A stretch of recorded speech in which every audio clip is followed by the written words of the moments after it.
Ինչու Հիսուս խոնարհվեց ու հնազանդվեց մինչև մահ և ինչ է նշանակում Հիսուսի անվան կծալվի երկրավորների, երկրայինների և երկրի տակ եղող ամեն ծունկ։ Շարունակեք դիտել մեզ, որպեսզի սովորեք ավելին։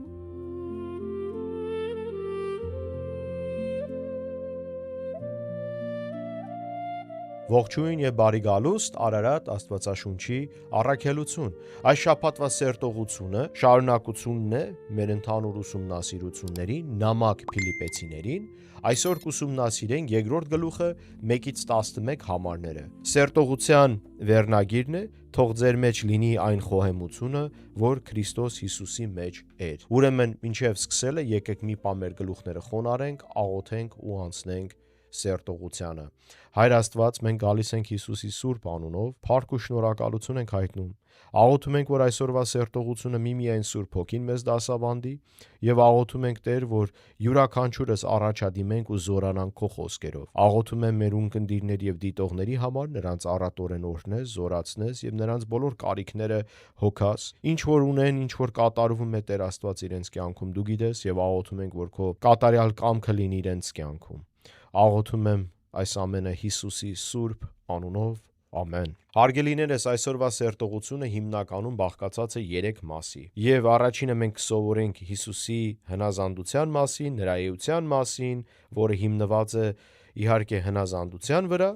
Երկրորդ կետը կուսումնասիրենք չարչարանքի մասին, հեռատես լինելու եւ հեռանկարի համար պայքարելու կարեւորությունը, եւ երրորդ կետը այն փառքը, որ հնազանդությունն է բերում։ Ուրեմն հարգելիներս, Պողոս առաքյալը մեզ հիշեցնում է, որ եկեղեցին առաջի հերթին ակումբ չի, եկեղեցին ուղղակի ժամանցի տեղ չի, եկեղեցին ունի լրջագույն նպատակ, քանի որ դա հաստատությունն է Հիսուս Քրիստոսի, զորագլուխը մեր յուրաքանչյուր հավատացյալիս Հիսուս Քրիստոսն է եւ եկեղեցու գլուխն է Հիսուս Քրիստոս։ Հետևաբար մեր մտածմունքները, մեր շահերը, մեր նպատակները, մեր շարժառիթները եւ այլն ոչ մեկը չի կարող հիմնված լինի մեր կամքի վրա եւ մեր ցանկությունների վրա, այլ ամեն ինչը պետք է հիմնված լինի Հիսուս Քրիստոսին ծառայելու համար։ Քանի որ եկեղեցու նպատակն է առաջի հերթին ծառայել մեկս մյուսին հավատացյալներիս, զորացնել, առաջնորդել եւ ուղղել դեպի Հիսուս Քրիստոս, եւ երկրորդ հերթին անապաշխարած աշխարհին մատուցել ավետարանը, որպեսզի նրանք էլ լսելով հավատան ու փրկվեն։ Եկեք կարդանք առաջի համարից սկսած ու սկսենք մեր ուսումնասիրությունները։ Արդ եթե կա Քրիստոսով մխիթարություն, սիրո սփոփանք, հոգու հաղորդություն, գթություն եւ ողորմություն, ապա լիարժեք դարձրեք իմ ուրախությունը, համերաշխ լինելով, նույն սերն ունենալով, միաշունչ, միախորհուրդ լինելով, ոչինչ մի արեք հակառակությամբ եւ ոչ էլ սնապարծությամբ, այլ խոնարհությամբ մեկը մյուսին թող իր անձից ավելի լավ համարի։ Միայն ինքներդ ձեր շահերը մի փնտրեք, այլ ամեն մեկն իր ընկերոջինը ևս։ Հարգելիներս, Պողոս առաքյալը մեզ մի կարևոր ուսմունք է այստեղ սովորեցնում։ Առաջի հերթին, գիտեք, երբ որ մարդիկ հավաքվում են միտեղ, այնտեղ հնարավոր է ամեն տեսակի խնդիր առաջանա։ Անհամերաշխություն, վեճեր, ամեն մեկն իր ծրագիրն է փորձելու առաջ տանել, համոզելու է, որ իր միտքը, իր գաղափարը ավելի ճիշտ է, քանի որ մարդու մեջ կա անհաշտություն, կա հպարտություն, ամեն մեկը իր եսն է բրդում առաջ։ Իսկ Տիրոջ մարմնի մեջ դա չի կարող լինել, որովհետև Տիրոջ մարմնի մեջ այլ նպատակ չի կարող լինել, միայն կարող է լինել Հիսուս Քրիստոս։ Պողոս առաքյալն էլ սովորեցնում է կարևորությունը Տիրոջ մարմնի, նպատակների եւ մինչեւ հասնենք այդ ամեն ինչին, Պողոս առաքյալը մեզ ասում է, որ այս բոլոր բաղադրությունները, որը գլխավորն է սերը եւ համերաշխությունը իրար հետ, դա է մեզ պետք։ Դա է, որ հարկավոր է, որ լինի առաջնային յուրաքանչյուրիս համար։ Գիտեք, այն ժամանակ առաջի դարի եկեղեցում եւ ինչու ոչ միևնույն ժամանակ մինչև այսօր բավականին մեծ խնդիրներ կար, քանի որ եկեղեցու մեջ էլ գոյություն ունի անհաշտություն։ Երբ որ մենք թույլ տանք, որ մեր սեփական կարծիքները, մտքերը եւ ծրագրերը մեզ իշխեն, հետեւաբար մենք խնդիրներ կունենանք մեր հավատացյալ քույրերի եւ եղբայրների հետ։ Ուրեմն, եթե ամեն մարդ ունի մի ծրագիր, այդ ծրագիրը առաջ բրթելու համար նա պատրաստ է զոհաբերելու ամբողջ եկեղեցին եւ վնաս հասցնելու, պարզապես Պողոս առաքյալը խոսում է դրա դեմ։ Եվ մի անհասկանալի երևույթ չէր դա, քանի որ եկեղեցու մեջ արդեն կային այն ժամանակ մարդիկ, որ փորձում էին վնաս հասցնել։ Եթե մեր հետ եք եւ մեր ուսումնասիրությունները դուք հետևել եք նամակ գաղատացիներին, գիտեք, որ կային այն մարդիկ, կրոնավորներ, հին ուխտից, որոնք անցել էին նոր ուխտը, բայց իրենց հետ բերել էին հին ուխտի բոլոր խնդիրները եւ հետեւաբար համոզում էին իրենց ձևը, իրենց նպատակները, իրենց շահերը եւ իրենց մտածելակերպը նոր ուխտի հավատացյալների մեջ։ Սա մեծ խնդրեմ է, մեծ խնդիր է սա, որովհետեւ չկա սեփական կարծիք եւ սեփական շահ, այլ ինչպես որ Պողոս առաքյալն է ասում, դիմացինի շահերի մասին մտածեք, այսինքն արեք այն, ինչ որ բարի է, ինչ որ ճիշտ է, ինչ որ օգուտ է դիմացինի համար։ Դա ինչ է նշանակում, որ եսակենտրոն չեն կարող լինել, անձնուրաց պետք է լինենք։ Սա է մեզ Պողոս առաքյալը սովորեցնում։ Եվ կա տրամաբանական շարան 1-ից 11 համարների մեջ։ Ուղղակի Պողոս առաքյալը սա շեշտում է, հետո կտեսնենք, թե որտեղ է դրա աղբյուրը, որտեղ է այս վարդապետության աղբյուրը։ Եվ հիմա եկեք անցնենք կարդալ, որ տեսնենք, թե Պողոս առաքյալը ինչ ունի ասելու։ Ուրեմն 5-րդ համարից սկսած, թող ձեր մեջ լինի այն խոհեմությունը, որ Քրիստոս Հիսուսի մեջ էր, որ Աստծու բնությունը ունենալով Աստծուն հավասար լինելը հափշտակություն չհամարեց, այլ ինքն իրեն ունայնացրեց եւ ծառայի կերպարանք առնելով, մարդկանց նման լինելով ու կերպարանքով մարդու պես հայտնվելով, ինքն իրեն խոնարհեցրեց ու հնազանդ եղավ մինչև մահ, այն էլ խաչի մահ։ Բավականին ծավալուն հատված է սա։ Եկեք սկսենք ուրեմն հիմնական կետերից ու անցնենք առաջ։ Ուրեմն, հարգելիներս, Պողոս առաքյալն ասում է այն, ինչ որ ձեզ նոր ասացի ես, այն ինչպես որ դուք պետք է ձեզ պահեք, գալիս է ձեր հավատքի զորագլխից, եկեղեցու գլխից, մեր Հիսուս Քրիստոսից։ Հիսուս Քրիստոս Աստված է եւ իր Աստված լինելով նա չհամարեց ամոթալի, թողնեց իր գահը, իջավ այս աշխարհ, մարմնացավ, չարչարվեց, խաչվեց եւ հարություն առավ, որպիսի մենք բոլորս ունենանք փրկության հնարավորություն։ Նախ առաջի հերթին պետք է մենք հավատանք մեր սրտում եւ հավատալով մենք արդարացած ենք։ Երկրորդ հերթին մեր բերանով պետք է խոստովանենք, որ նա Տեր է, որպիսի փրկվենք։ Եվ որտեղ գիտենք դրա մասին կամ որտեղ կարող ենք կարդալ նամակ Հռոմեացիներին 10-րդ գլուխ 9-ից 10 եւ նաեւ 11 համարներ, որ ասում է ով որ հավատա Հիսուսին կփրկվի։ Ուրեմն հարգելիներս, Հիսուս մեզ օրինակ է տալի եւ մենք բազմաթիվ տեղեր գիտենք։ Օրինակի համար մենք գիտենք, որ Հիսուս սովորեցրեց իր առաքյալներին եւ յուրաքանչյուրիս, որ մեկս մյուսին ծառայենք։ Ինչով? Այն վերջի ժամերը եւ օրերը, երբ որ նա ընթրիք էր կիսում իր աշակերտների հետ մինչև խաչելությունը, մինչև ձերբակալվելը, իհարկե, որ իր աշակերտների ոտքերը լվաց, տեսեք, մեզի օրինակ է տալի, որ մեկս մյուսի նկատմամբ պետք է հոգատար լինենք, ծառայող լինենք եւ մեր անձը մյուսից վեր չդասենք։ Ով ենք մենք։ Սա է գլխավոր միտքը։ Մահկանացու, մեղավոր, ընկած էություններ։ Եվ ինչու պետք է մենք մեզի շատ բարձր դասենք։ Տեսեք, Աստված ինքը Աստված լինելով իրեն խոնարեցրեց, ցածրացրեց մեր համար։ Ուրեմն մենք էլ հարկավոր է մեր անձերով, մեր էությամբ, մեր մարմինները եւ մեր կյանքը տանք Հիսուս Քրիստոսին եւ ծառայող լինենք մեկս մյուսին։ Սա է Պողոս առաքյալը մեզ բացատրում։ Դրա համար, երբ որ մենք տեսնում ենք, որ ասում է ինքը Աստված է եւ գահը թողեց, մարդացավ, իջավ, այս աշխարհն եկավ մեր կերպարանքով եւ չարչարվեց մեր համար, նա ինչ արեց, ցույց տվեց, որ պետք է հնազանդվել երկնավոր Հորը։ Ուրեմն նա իր ամեն խոսքի մեջ ասում էր իմ կամքը չի, այլ իմ երկնավոր Հոր կամքն եմ կատարում։ Եթե ընդհանուր ամփոփենք, եթե ընդհանուր մի արտահայտությունով կարողանանք նրա առաքելությունը մենք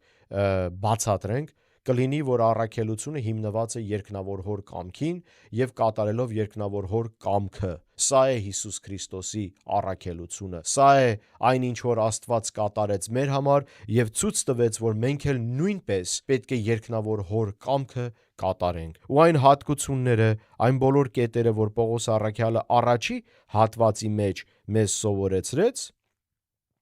հենց այն է, որ ասում է մեկը մյուսին թող իր անձից ավելի լավ համարի։ Միայն ինքներդ ձեր շահերը մի փնտրեք, այլ ամեն մեկն իր ընկերոջը ևս։ Ուրեմն, եթե ես կարեկից լինեմ, սիրով լեցված լինեմ իմ հավատացյալ քույրերի եւ եղբայրների նկատմամբ, կանեմ ամեն ինչ,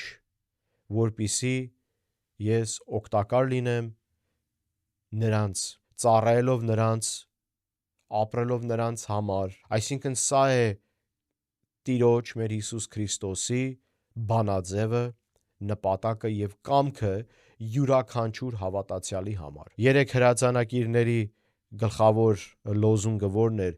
մեկը բոլորի համար եւ բոլորը մեկի համար։ Հիմա եթե մենք վերցնենք այդ գաղափարը, փաստորեն ինչ է նշանակում, աստվածային գաղափարախոսություն է, չէ՞ դա։ Ուրեմն մենք բոլորս ապրում ենք, այսինքն անհատը ապրում է բոլորի համար եւ բոլորը ապրում են անհատի համար։ Հավատքի բանաձևը հենց այդպես է եւ մենք էլ պետք է Տիրոջը խնդրենք, որպիսի այդ սերը եւ ցանկությունը զորանա մեր մեջ, Հիսուս Քրիստոս զորանա մեր մեջ, որպիսի մենք ավելի քրիստոսակենտրոն, քրիստոսանպատակ կյանք ապրենք։ Մի կարևոր մեջբերում ունեմ, այն էլ Հիսուս Քրիստոսի մեջբերումն է Ավետարան ըստ Հովհաննեսի 15-րդ գլուխ 13 համարի մեջ գրած է. ոչ ոք ավելի մեծ սեր չունի, քան նա, ով իր կյանքն է տալիս իր բարեկամների համար։ Ուրեմն հարգելիներս, Տիրոջ համար այս գաղափարը, այս միտքը, այս ուսմունքը այնքան մեծ է, այնքան կարևոր է, քանի որ հարգելիներս սա էլ ասեմ, Սուրբ երրորդությունն է հենց այս բանաձևով աշխատում։ 3 են, բայց 1 են։ Ամեն մեկը իր առանձին սեփական կամքը եւ ձգտումները չունի։ 3-ի ձգտումները 1 են, նրա համար կոչվում են Սուրբ երրորդություն, Հայր, Որդի, Սուրբ Հոգի։ Չկա հակասող եւ ամեն մի էություն, այսինքն ամեն մի էակ Սուրբ երրորդության մեջ իր սեփական կամքը չի կատարում։ Հետևաբար այս գաղափարը եւ այս միտքը եւ այս բանաձևը Տերն ուզում է փոխանցել մեր համար, մեր մեջ, որպիսի մենք էլ նմանվենք եւ կատարենք այն բանաձևը, ինչ որ կատարվում է երկնքի արքայության մեջ։ Իսկ վերջի կետը, ուրեմն կարդանք 9-րդ համարից, դրա համար էլ Աստված առավել բարձրացրեց նրան եւ մի անուն շնորհեց նրան, որ ամեն անունից ավելի բարձր է, որպիսի Հիսուսի անվան ծալվի երկրավորների, երկրայինների եւ երկրի տակ եղողների ամեն ծունկ, եւ ամեն լեզու խոստովանի, որ Հիսուս Քրիստոսը Տեր է Հոր Աստծու փառքի համար։ Հարգելիներս, ժամանակ է գալու,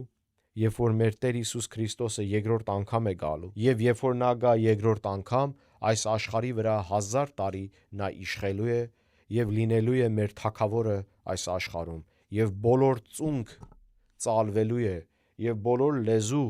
խոստովանելու է, եւ բոլոր ազգերը գալու են եւ հնազանդվելու են մեր Տիրոջը, մեր Հիսուս Քրիստոսին։ Եվ տեսեք, երբ որ մենք ապրում ենք Քրիստոսի բանաձևով, Աստված է, որ մեզ բարձրացնում է։ Ուրեմն, եթե կհիշեք Հիսուսի առակներից մեկը, որ ասում էր. մի գնացեք սեղանի գլխին մի նստեք, բարձր պաշտոններին մի ձեզ դասավորեք, որովհետև կարող է ձեզ հանեն այդ դիրքից, այլ թույլ տվեք, որ ձեզ գան բարձրացնեն։ Այսինքն, Տերն է, որ մեզ բարձրացնում է, Տերն է, որ մեզ հնարավորություն է տալի, ինչպես որ մենք տեսանք Հովսեփի օրինակում կամ օրինակով հին կտակարանի մեջ, նրա եղբայրները ծախեցին նրան ստրկության, նա բանտ ընկավ եւ հետո բարձրացավ, դառավ երկրորդ մարդը, փարավոնից հետո երկրորդ մարդն էր Եգիպտոսում։ Ուրեմն թույլ տվեք, որ Աստված ձեր մեջ գործանի, թույլ տվեք, որ Աստված ձեզ բարձրացնի, որտեվ եթե խոնարհվես Աստծուն, Տերը քեզ կբարձրացնի։ Եվ Տիրոջը կատարածը ավելի ճիշտ է, ավելի հավատարիմ է, ավելի հիմնական է եւ ավելի մնայուն է։ Իսկ Պողոս առաքյալի այս մեջբերումը մենք որտեղ ենք տեսնում։ Ուրեմն Եսայու մարգարեության մեջ է գրված 45-րդ գլխում 23 համար, որտեղ գրված է. «Ինձանով են երդվել, իմ բերանից ճշմարտություն է դուրս եկել, խոսք, որ հետ չի դառնա, ամեն ծունկ ինձ պիտի խոնարհվի եւ ամեն լեզու պիտի երդվեն»։ Ուրեմն, հարգելիներս, Հիսուս Քրիստոս երկրորդ անգամ գալու է եւ Հիսուս Քրիստոսին բոլորն են ենթարկվելու, բոլորն են ծառայելու։ Եվ այսօրվա սերտողությունը մեզ սովորեցնում է մի կարևոր կետ։ Եթե մենք կարողանանք այդ 3 հատվածները բերենք մի արտահայտությունով, բացատրենք կամ մի